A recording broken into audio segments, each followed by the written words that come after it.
Saudaraku yang dirahmati oleh Allah Subhanahu wa taala. Siapa di antara kita yang memiliki tekad dan niat untuk meninggalkan kemaksiatan yang selama ini ia geluti, seperti zina, minuman keras, atau mungkin melakukan tindakan-tindakan asusila, lalu ternyata ia kembali dikalahkan oleh hawa nafsunya.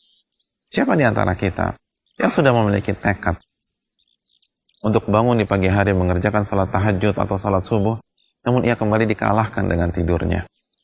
Siapa di antara kita yang sudah bertekad untuk melangkahkan kakinya ke masjid, namun ia kembali dialihkan oleh aktivitas dan pekerjaan-pekerjaannya? Siapa di antara kita yang kembali gagal untuk bangkit dari kubangan kemaksiatan dan kembali gagal untuk memulai atau beristiqomah di dalam kebaikan? Jika kita mengalami hal tersebut, ketahuilah saudaraku, bahwa salah satu yang harus kita evaluasi, salah satu yang harus kita renungkan adalah firman Allah Subhanahu wa taala dalam surat Al-Mu'minun ayat 51. Ketika Allah Subhanahu wa taala berfirman, "Ya ayyuhar rusul, kulu minat thayyibat wa'malus salihah, inni bima ta'maluna alim." Wahai para rasul, kulu minat thayyibat, makanlah makanan-makanan yang halal dan yang baik, dan beramal salehlah, sesungguhnya aku mengetahui apa yang kalian kerjakan. Saudaraku yang dirahmati oleh Allah Subhanahu wa taala, para ulama tafsir seperti Ibnu Katsir menjelaskan, Allah memberikan dua perintah dalam ayat ini dan menggabungkannya, yaitu memakan makanan yang baik dan halal dan beramal saleh. Dan Allah gabungkan dengan huruf waw. Dan ini menunjukkan secara tersirat bahwa ada korelasi, ada hubungan antara makanan dan harta yang kita dapatkan dengan semangat kita beribadah. Apabila kita mendapatkan harta yang haram dan makanan yang kita konsumsi adalah makanan yang haram, maka itu akan menjatuhkan semangat kita dan menjatuhkan animo kita untuk beribadah kepada Allah Subhanahu wa taala. Begitu juga jika yang kita makan adalah makanan yang halal, rizki yang kita dapatkan adalah rizki yang halal, walaupun sedikit, namun Allah akan berkahi.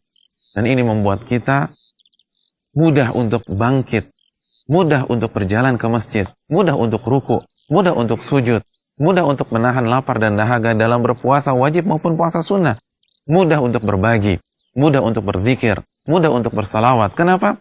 Karena harta dan makanan yang halal itu mempengaruhi semangat kita, mempengaruhi kemampuan kita dalam beribadah kepada Allah Subhanahu wa taala.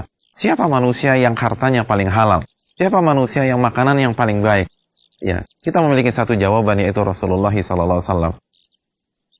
Nabi adalah manusia yang memakan makanan yang paling halal dan baik. Apa yang terjadi? Ibadah beliau tidak tertandingi, ibadah beliau tidak terkalahkan.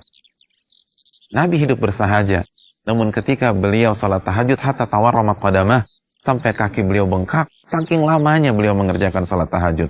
Ketika beliau qiyamul lail, beliau bisa membaca Al-Baqarah, lalu surat An-Nisa, lalu Ali Imran dalam satu rakaat. Sedangkan kita, yang mungkin penghasilannya lebih dari penghasilan rutin Nabi SAW, pernahkah kita mengerjakan salat tahajud sampai kaki kita bengkak karena saking lamanya? Pernahkah kita membaca Al-Baqarah dalam salat tahajud kita? Salah satu yang harus kita evaluasi adalah makanan kita, minuman kita, dan harta yang kita dapatkan. Oleh karena itu, ketika kita akan menerima uang haram, ketika kita akan menerima uang suap, uang sogokan, atau makan riba, renungkanlah, karena makanan itu atau harta tersebut akan mempengaruhi semangat kita beribadah dan akan menentukan bagaimana kita beribadah kepada Allah. Pertaruhan yang kita lakukan ketika makan harta yang haram sangat mahal, yaitu bagaimana kemampuan kita bangkit dan menghindari dosa dan mengerjakan ibadah. Aku lupa lihada wa sallallahu ala nabiyina Muhammad. Assalamualaikum warahmatullahi wabarakatuh.